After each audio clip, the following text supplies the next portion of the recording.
Less stability, and people hate me for that, but I love squatting in the Smith machine. All right. Back in the day, people would say, oh, if you're not barbell back squatting, you're not doing it right, like someone like Tom Platz. Currently, we all realized that a lot of these variations, like the leg press and the pendulum squat and the hack squat, they deserve respect because it helps you stabilize, and in helping you stabilize, you get better quad growth. Hello guys, my name is Nelson. I am a fitness coach, and today I'm going to be looking at the only 10 exercises men need to build muscle, according to Chris Bumstead, who is the 4-time Mr. Olympia champion and probably the current most popular bodybuilder. So let's take a look.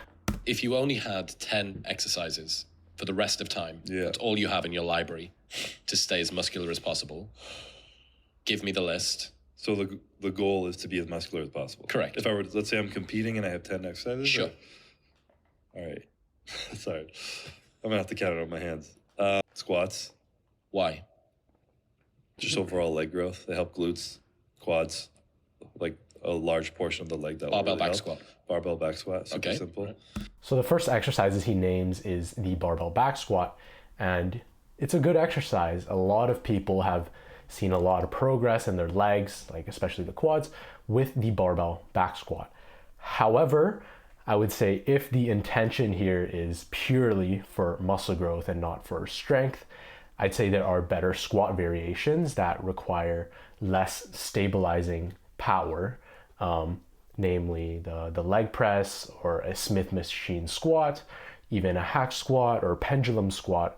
There isn't as much demand that is needed by the low back in those variations. So those would be more effective for purely targeting the quads and getting a lot of motor unit recruitment from that muscle. If it's my whole life, I might actually do Smith machine squats because it'll help my knees and be a little bit easier. Okay, so there we go. He says if he was to do one squat variation for the rest of his life, it would have to be the Smith machine squat. And that's true because on that exercise, you know, you're a lot more stable. You don't need to balance the weight going right and left. You don't need to balance it going forwards and backwards. So a lot more of your focus and your muscle contraction and the energy that you're using can be used for purely moving the weight with your quads. So you're gonna get a lot better motor unit recruitment. So excellent. Okay. Less stability, and people hate me for that, but I love squatting in the Smith machine. All right. I get a lot of shit for that. Deadlifts. I don't know why he would get a lot of shit for squatting on the Smith machine. I know, like, back in the day, people would say, oh, if you're not barbell back squatting, you know, you're not doing it right, like someone like Tom Platz. But I think currently we all realized that a lot of these variations, like the leg press and the pendulum squat and the hack squat, they deserve respect because it helps you stabilize, and in helping you stabilize, you get better quad growth. Deadlifts, just to get something that'll target my hamstrings, and so I don't have to take out another 10 of something too hamstring focused and glute and back focus. Okay, so the second exercise is deadlifts. Also pretty decent exercise, but again, when it comes to, you know, choosing exercises purely to build muscle, I wouldn't say the deadlift is the best for the hamstrings, glutes, or the lower back, because deadlifts are usually mainly concentric. When people do a deadlift, they lift it up and then they just immediately drop the weight on the way down, and that doesn't seem to be the best for muscle growth because we want to be focusing on that eccentric stretch for those muscles, and we don't seem to be getting that with a regular deadlift. Instead, if we're doing a Romanian deadlift where our knees are a little bit more straight, we can get a lot more stretch on the hamstring, and instead of dropping the weight down in a regular deadlift, on the RDLs, you're actually slowly letting the weight down, really looking for that stretch in the glutes and the hamstring under eccentric load, and I think that is just going to be a lot better for muscle growth. And another factor is with the regular deadlifts, a lot of the times you have to load up a lot of weight to get the intensity there. And obviously there's going to be some sort of risk factor when you are doing these type of exercises that require a lot of effort and put a lot of strain on the lower back. So all in all, deadlifts are going to be a little bit more risky. Pull-ups, so I can hit my back and biceps in one. Overhand, underhand? Neutral. Oh, neutral. So next he says pull-ups. I think this is really interesting because Chris Bumstead, he's a bodybuilder. He does seasons of bulking and then cutting. So I think pull-ups are really hard to track your progress with, especially if your weight is going to be changing every season. Whereas with a lat pull down, if you're getting stronger or weaker, even if your weight is changing, because you're still going to be using the same weight stack. Whereas with a pull-up, the difficulty of the exercise purely depends on how much you're weighing at the time. Another factor is with the pull-ups, there's going to be a little bit of a stability issue. It requires more of your core muscles to keep you stabilized to get the correct pull-up form. Whereas with the lat pull down, you're sitting down, your entire lower body is locked in, and there's less of a stability demand, and therefore you can get better motor unit recruitment for your back. And another interesting thing that he says here is a neutral grip. Maybe he gives an explanation for it. Let's see. Neutral grip. Neutral, probably, yeah. Okay. It's a little bit more lat and biceps. Yep. Make sure my arms are going. So he says he chooses neutral grip because it's a little bit more lat and bicep focused. But I would say with the overhand grip pull-up, you're still getting a ton of lat, especially in that bottom range of motion where you are bringing those arms close to the torso. And I think EMG data also shows that when comparing neutral grip versus pronated pull-ups, there is more lat stimulation. In my opinion, I think a pronated grip lat pull down would be a lot better for muscle growth. Incline dumbbell press.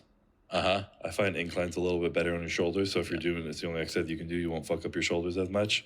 And dumbbell, it'll just keep you a little bit more symmetrical. I love that. I've always loved that exercise, which is weird because incline barbell press is one of the most uncomfortable for my shoulders. Really? Yeah. So you can do dumbbell? Yeah. Most people feel better with dumbbell because you can go in a position shift around a little bit for you. Yeah. Okay, that makes sense. The incline dumbbell bench press is like a fan favorite.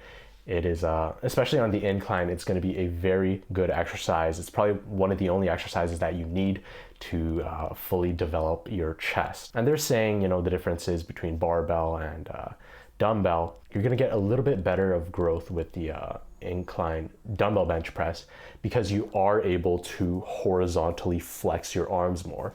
Whereas on the barbell, your hands are kind of locked in where the bar is. And even when you start descending, you're not going to be able to get that much horizontal movement with your arms. So incline dumbbell bench press, I like that exercise. Okay, how many is that? That's 4. That's 4, yeah. Yeah, 6 left. This is going to be hard without I'd have to make a list of 20 and cut out. But the autism is put to one side for now. We're doing this in our heads together. Dumbbell shoulder press. Seated? Seated. Yep. Dumbbell shoulder press. Yeah, I think that'll help your triceps and shoulders a lot. Okay, seated dumbbell shoulder presses, another really good exercise.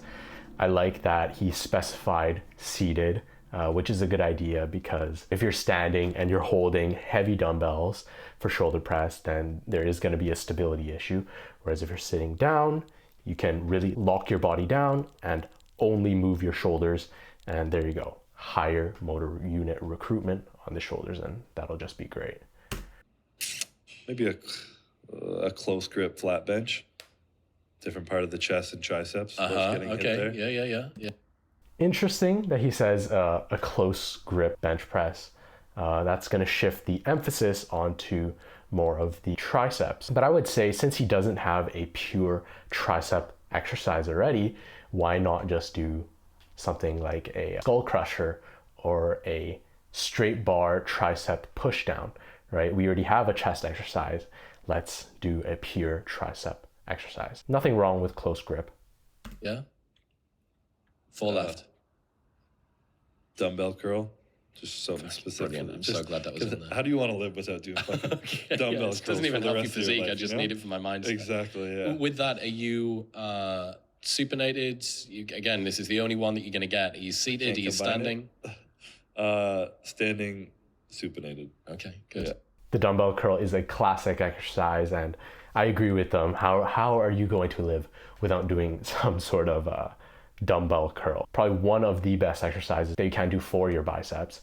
And he says standing here, and there's no problem with that, whether you're standing or sitting with a dumbbell bicep curl, because you're probably not going to be loading up that heavy where, you know, you're going to have a stability problem when you're standing and doing bicep curls. And also, when you are sitting and doing curls, sometimes your legs tend to get in the way and you bump them with the dumbbells. So I think it's a pretty good idea to stand and do your curls. Yeah, good. Yeah. The OG of dumbbell curls. Just the OG, yeah. Yeah, and it's got to be one arm at a time. It can't be both arms together. It's got to be one arm at a time. Yeah, good. Yes. That's interesting that he makes that comment of curling one arm at a time. I don't think there is a very distinct advantage to doing that. I like to curl two arms at a time because I just feel like if you're curling one arm at a time, the arm that is down and resting is just holding the dumbbell, and I see that as kind of like wasting energy. Whereas if you're curling both arms at the same time, then both muscles are working at the same time and there's no downtime where you're just holding a dumbbell with one arm, getting more fatigued by doing so. Basics of the basics. Good stuff. Yeah. I think you've got 3 left. I have 3 left. I'm thinking what parts of the body I'm missing right now. Calves, probably. Oh, fuck, yeah, there's no calves in there. You're not going to get it with anything else. Yeah, if you only have 10 exercises, I don't think having a calf-specific movement is a very important one, unless, of course, you're really struggling with your calves and they're like super underdeveloped. But I would say most times, you know, if you're doing some sort of legs, the calves will kind of be targeted at the same time, especially during exercises like the squats. So if you only have 10 exercises, I don't think you need a calf exercise, personally. Maybe I'll just do stairs on the side and not tell you about that. Okay, fine. You've still got 3 exercises. You only needed 7 so far. Ah, damn. Did I say bent over row? No. Bent over row. Okay. That'll help like stability, like core as well. Uh-huh. And then like lower back and obviously upper back. So yeah, it's interesting that he says bent over rows, considering that he already has squats and deadlifts within these 10 exercises. I feel like if he was running a program with these 10 exercises, his lower back is going to be very taxed. The bent over row, you're going to be limited by your lower back, especially if you have already done squats and deadlifts. Personally, I would prefer, if you're trying to hit the upper and mid back muscles, to choose an exercise where there's going to be more support. So a chest supported machine row, I think would be really great, and also a chest supported T-bar row would do a great job at hitting those mid and upper back muscles without taxing the lower back. Yep. Yeah. So I got 2 left. Yeah. Probably like a hanging leg raise, just to make sure your core is getting hit. You're not like fucking up your back. And then. Okay, so he says hanging leg raise for the abs. But that's interesting because does Chris Bumstead need to grow bigger abs, right? He is in the classic physique division of bodybuilding. And in that division, they really want you to have a small waist.